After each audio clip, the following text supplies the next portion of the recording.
ይህ ሰውዬ 10,000 ጊዜ ነው የሞከረው። እኔ 10,000 ጊዜ አልወደኩም። 10,000 የማይሳካበት መንገድ ነው የተማርኳል። ስንሞክር ወይ ይሳካል ወይ አንድ የማይሳካበት መንገድ እንማራለን። ስኬት ማለት አሁን የት እንዳለህ ማወቅ፣ የት መሄድ እንደምትፈልግ መወሰን። ትልቅ ህልም ለማሳካት የሞከርከው አንዴ ነው፣ ሁለቴ ነው፣ ሶስቴ ነው፣ አራቴ ነው፣ ስንት ጊዜ ሞክረሃል? ሁሉም የማይሳኩበት መንገድ ስንማራቸው የሚቀረው የሚሳካበት መንገድ ብቻ ነው። ከዚህ ወደ ማርካቶ ቁጭ ብዬ እንዴት እንደሚሄድ እያንዳንዷ መታጠፊያ እያንዳንዷ አቅጣጫ በሀሳብ ድክም ነው የሚለኝ። በተግባር ብሄድ ግን ብሳሳት መንገዱ ማግኘት አይቀርም። የምናገኘው በተግባር ስንሄድ ነው። ማድረግ ያለብኝ ነገር አዳድርግም ወይ ደግሞ መጠየቅ ያለብኝ አልጠይቅም። ሁሌ ማወቅ ያለብን አንድ ነገር ማድረግ ስንፈልግ ወይ አንድ ሰው መጠየቅ ስንፈልግ ሄደን ስንጠይቅ ወይ ይሳካል ወይ አንድ የማይሳካበት መንገድ ነው የምንሞክረው። አሁን ካልጠየቅን ሁሌ ነው። ስንጠይቅ 50% የስ ነው፣ 50% ኖ ነው። ስንጠይቅ 50% አዎ ነው፣ 50% ኖ ነው። ካልጠየቅን ግን 100% ነው። ግን ሁለተኛ ስንጠይቅ ለምን ነው እንደተባልን አውቀን ሁለተኛ ጊዜ ስንጠይቅ 75% የስ ይሆናል፣ 25% ነው ይሆናል። ሶስተኛ ጊዜ ስንጠይቅ 82.5 የስ ይሆናል፣ 12.5 ነው ይሆናል። በደንብ እየጠየቅን ስንሄድ ሞር እየቀለለ ነው የሚሄደው። ህልምሽ ለማሳካት ስንት ጊዜ ሞክረሻል? ህልም ለማሳካት ምን ያክል ጊዜ ሞክረሃል?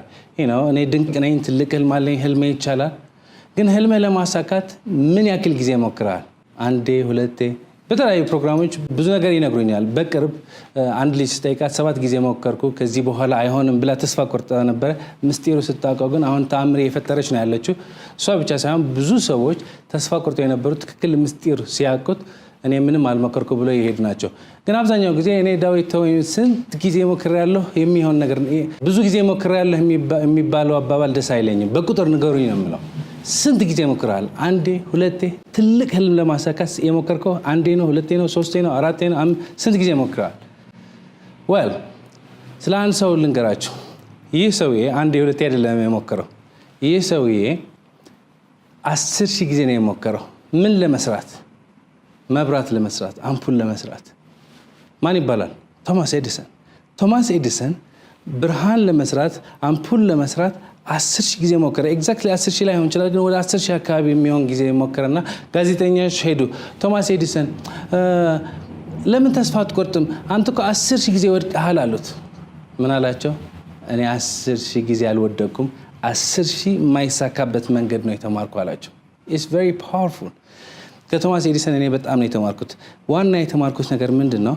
ስንሞክር ወይ ይሳካል ወይ አንድ የማይሳካበት መንገድ እንማራለን። አብዛኛው ሰው በሀሳብ ነው የሚሞክረው፣ ግን በተግባር አንድ ህልም ለማሳካት መሮጥ ስንጀምር፣ መንቀሳቀስ ስንጀምር ወይ ይሳካል ወይ ደግሞ አንድ የማይሳካበት መንገድ እንማራለን። ኦኬ፣ ካልተሳካ ሁለተኛ መሞከር እንችላለን። ሁለተኛ ስንሞክር ወይ ይሳካል ወይ ደግሞ ሁለተኛ የማይሳካበት መንገድ እንማራለን። ሁለተኛ ጊዜ ካልተሳካ ሶስተኛ ጊዜ እንሞክራለን። ሶስተኛ ጊዜ ስንሞክር ወይ ይሳካል ወይ ሶስተኛ የማይሳካበት መንገድ እንማራለን። ለምን እንደጋግም? ምክንያቱም ምስጢሩ መደጋገም ላይ ነው ያለ። ሶስተኛ ጊዜ ካልተሳካ አራተኛ ጊዜ እንሞክራለን። አራተኛ ጊዜ ስንሞክር ወይ ይሳካል ወይ አራተኛ የማይሳካበት መንገድ እንማራለን። ሁሉም የማይሳኩበት መንገድ ስንማራቸው የሚቀረው የሚሳካበት መንገድ ብቻ ነው።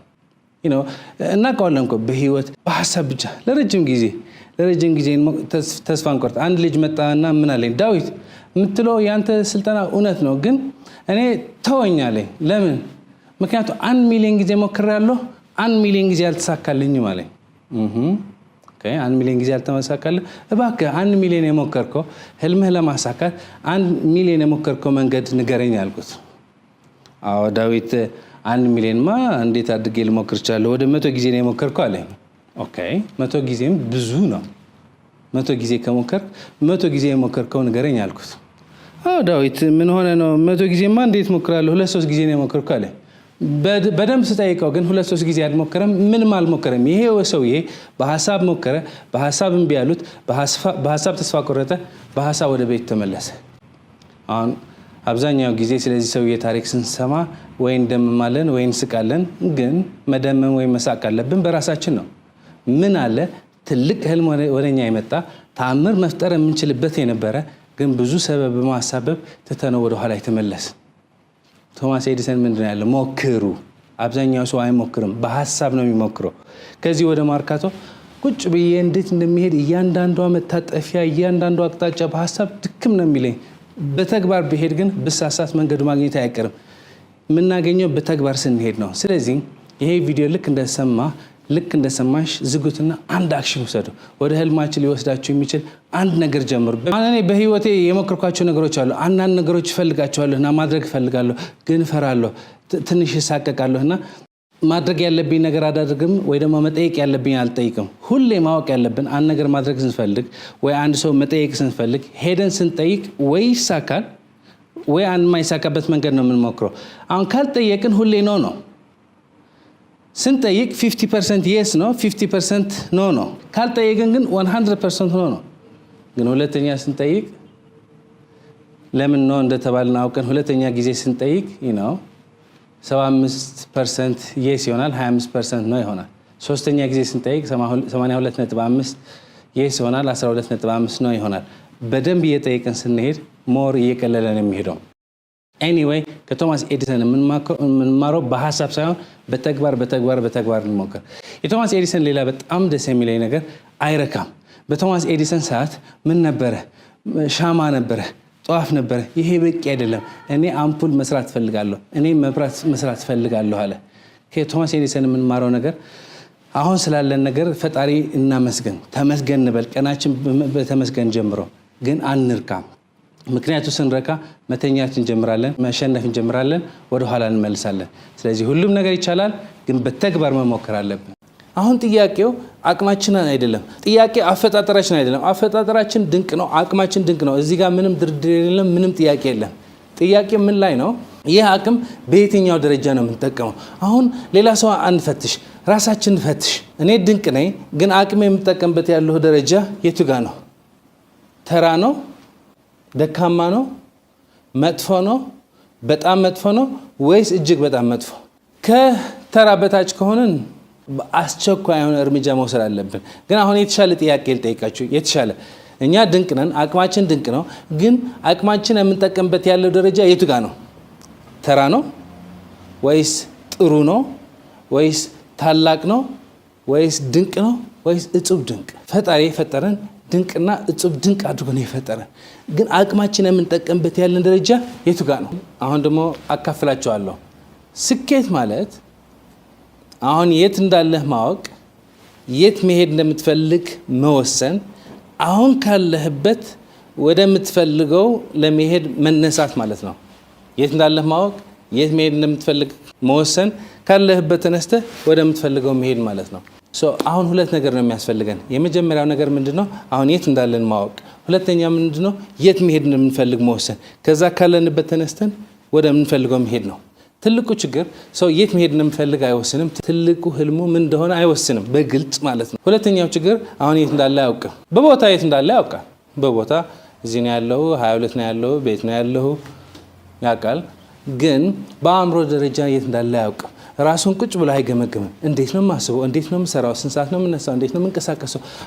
ልማዶቼ ምንድን ናቸው? ምን መቀየር አለብኝ ብሎ ዛሬ እንደሱ ነው የምናደርገው። ሁሉም ነገር ይቻላል፣ የማይቻል ነገር የለም። ግን ዛሬ ራሳችንን እንገምግም። ራሳችን የምንገምግምበት ዝርዝር እዚህ አሁን እናወጣዋለን።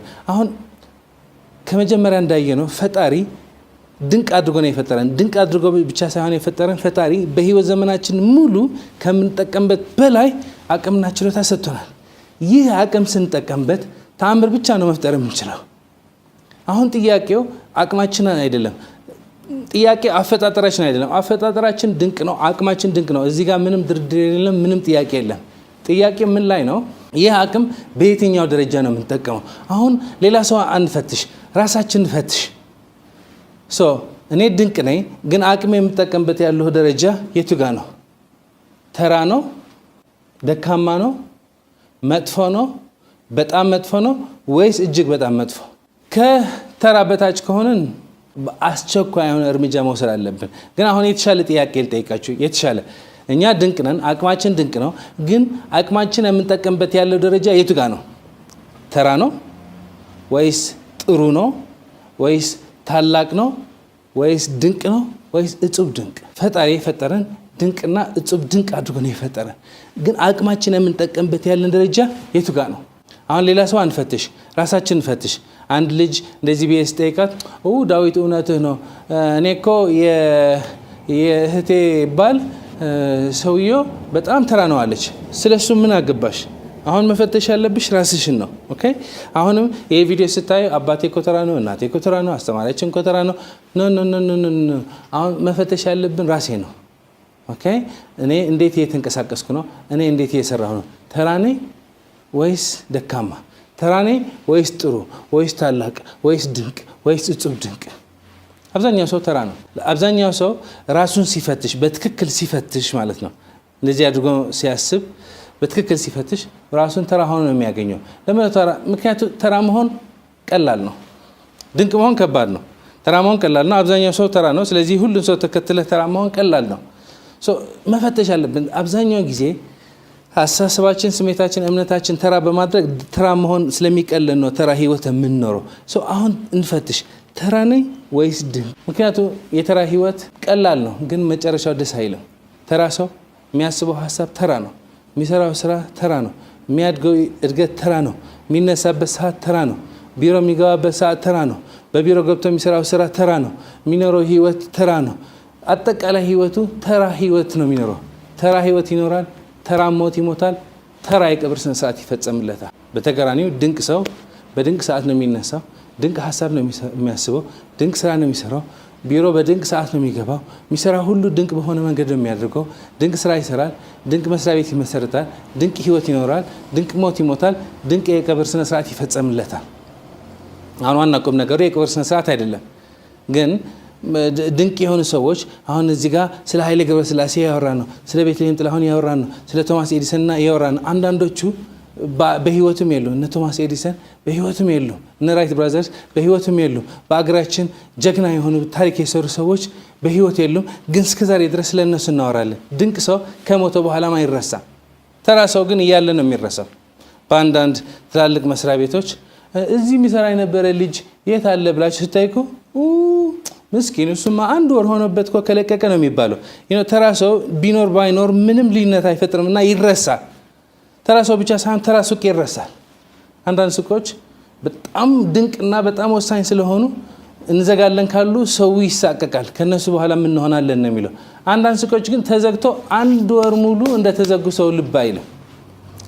በሀገራችን አንዳንድ ሆቴሎችም ተራ ሆነዋል። አንዳንድ ሆቴሎች አሉ እንግዳ ሲመጣ የት ልሂድ ስል እንደዚህ ሆቴል ሂድ፣ እንደዚህ ሆቴል ሂድ፣ እንደዚህ ሆቴል ሂድ ብለን ሪከመንድ። አንዳንድ ሆቴሎች ግን ሰው አንልክም ወደ እነሱ፣ ምክንያቱም እነዛ ሆቴሎች ተረስተዋል። በፊት ቆንጆ ሆቴሎች ነበሩ፣ ቦታቸው ቆንጆ ቦታ ነው፣ ስትራቴጂክ የሆነ ቦታ ነው ያላቸው፣ ግን አሁን ተረስተዋል። እነዛ ሆቴሎች የሚያስታውሷቸው ታክሲዎች ናቸው። የሰፈር መጠሪያ ሆኖ ነው የቀሩ። ላይክ የት እንሂድ ሲባል እንትን ሆቴል ፊት ለፊት ነው የሚባለው እንጂ ወደዛ ሆቴል ብዙ ሰው መሄድ አይፈልግም። ለምን? እነዚህ ሆቴሎች ቦታቸው ቆንጆ ነው፣ ህንጻቸው ቆንጆ ነው፣ የሚገኙበት ሰፈርም ቆንጆ ነው። ግን እነዚህ ሆቴሎች አገልግሎታቸው ለረጅም ጊዜ ተራ ስላደረጉት ተረስተዋል። አሁን ስለ ሆቴሎቹ ማውራት ፈልገን አይደለም፣ ስለ ራሳችን ነው። እኛም ተራ ከሆነን ከጠዋት እስከ ማታ ምናስበው፣ ምንሰራው፣ ምንከፍለው መስዋዕት፣ ለሰዎች ኮንትሪቢዩት የምናደርገው ነገር ተራ ከሆነ እንረሳለን። ድንቅ ስንሆን ግን በመጀመሪያ ራሳችን እንጠቅማለን። ድንቅ መሆን ቀላል ነው አይደለም፣ ከባድ ነው። በህይወት ግን ቀላል ነገር የምናደርግ ብቻ ከሆነ ቀላል ነገር ብቻ የምናደርግ ከሆነ ህይወት ከባድ ነው የሚሆነው። በህይወት ከባድ የምናደርግ ከሆነ ደግሞ ህይወት ቀላል ነው የሚሆነው። ድንቅ ሰው ከባድ ነው የሚያደርገው። ደስ ቢለውም ባይለውም በጠዋቱ ይነሳል። ደስ ቢለውም ባይለውም ቢሮ አስቀድሞ ይገባል። መስራት ያለበት ይሰራል። አላስፈላጊ ወሬ፣ አላስፈላጊ ሶሻል ሚዲያ፣ አላስፈላጊ ፌስቡክ፣ ዩቲዩብ ይሄዳልና ፌስቡክ ከከፈተ ዩቲዩብ ከከፈተ ለትምህርት ለእድገት ነው የሚጠቀምበት። መሆን ያለበት ይሆናል። መስራት ያለበት ይሰራል። ድንቅ ህይወት ይኖራል።